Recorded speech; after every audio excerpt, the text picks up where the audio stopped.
उत्तर प्रदेश के बदायूं जिले से एक दिल दहला देने वाली वारदात की खबर सामने आई है।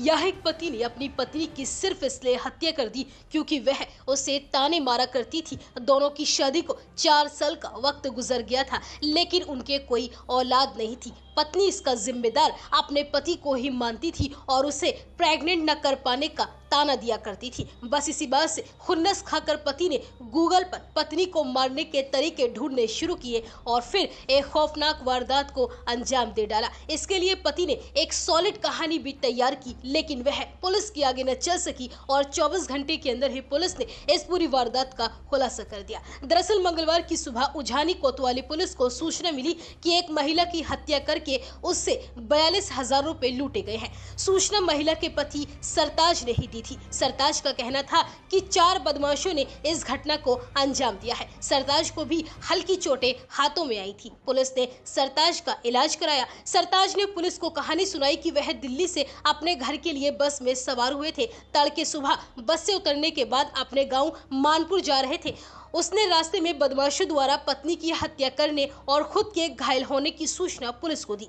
मौके पर पहुंची पुलिस ने देखा कि निदा से कोई भी लूटपाट नहीं हुई थी और ना ही किसी बदमाश द्वारा हमला करने की बात सामने आई। आरोपी सरताज बदमाशों द्वारा हमले की बात लगातार कर रहा था। उसने पुलिस को बताया कि लूट हुई है और मोबाइल को भी बदमाशों ने लूट लिया है। इस बीच पुलिस ने महिला निदा के शव को कब्जे में लेकर पोस्टमार्टम के लिए भेजा, जबकि पति सरताज की तहरीर पर पुलिस ने एफआईआर दर्ज की। सुबह तक जो सरताज वादी बना था, 5 घंटे बाद पुलिस को पूछताछ में पूरा शक पति पर ही आ गया। उसके बाद पुलिस ने उससे सख्ती से पूछताछ की तो पति सरताज टूट गया और उसने अपना जुर्म कबूल कर लिया। पुलिस पूछताछ में आरोपी सरताज ने बताया कि वह दिल्ली में एक जींस की फैक्ट्री में काम करता है। मेरी शादी को करीब 4 साल हो गए हैं, हमें कोई संतान नहीं थी। पत्नी निदा इसका इल्जाम मुझ पर लगाती थी। अक्सर निदा और मेरी इसी बात पर झगड़ा होता था। उसके मायके वाले भी मुझे धमकाते थे। वह 3 साल तक अपने मायके में रही और इसके बाद पिछले कुछ दिनों से वह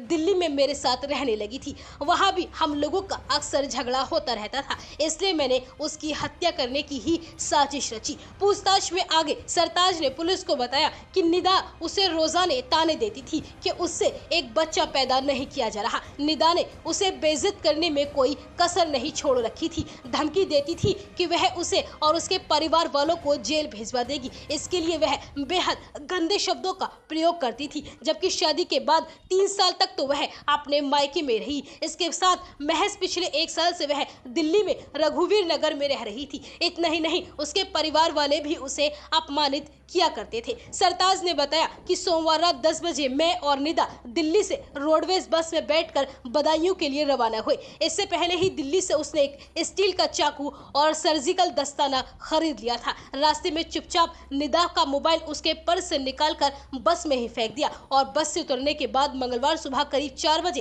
खेतीहर इलाके में निदा को जमीन पर पिटक कर उसका गला दबाया और जब वह बेहोश हो गई तो चाकू से गर्दन पर कई वार किए। बाद में चाकू की नोक से अपने हाथों पर भी हमला कर लिया। इसके बाद में चाकू और दस्तानों को छुपा दिया और इसके बाद घर चला गया और परिवार वालों को लूट और हत्या की मनगढ़ंत कहानी सुना दी। पुलिस ने बताया कि सरताज ने अपनी ममेरी बहन निदा से शादी की थी। निदा अपने माता पिता की इकलौती संतान थी। उसकी मां का बचपन में ही निधन हो चुका है। वह कासगंज की रहने वाली थी। उसके मायके वालों ने भी पुलिस को तहरीर देकर सरताज और उसके परिवार वालों पर ही इस कांड को अंजाम देने का शक जताया था। परिजनों की इस घटना में क्या भूमिका है, फिलहाल पुलिस इसकी जांच कर रही है और पुलिस ने आरोपी पति सरताज के पास से वारदात में इस्तेमाल किया गया चाकू, सर्जिकल दस्ताने, एक जंजीर और 1200 रुपए बरामद कर उसे जेल भेज दिया है।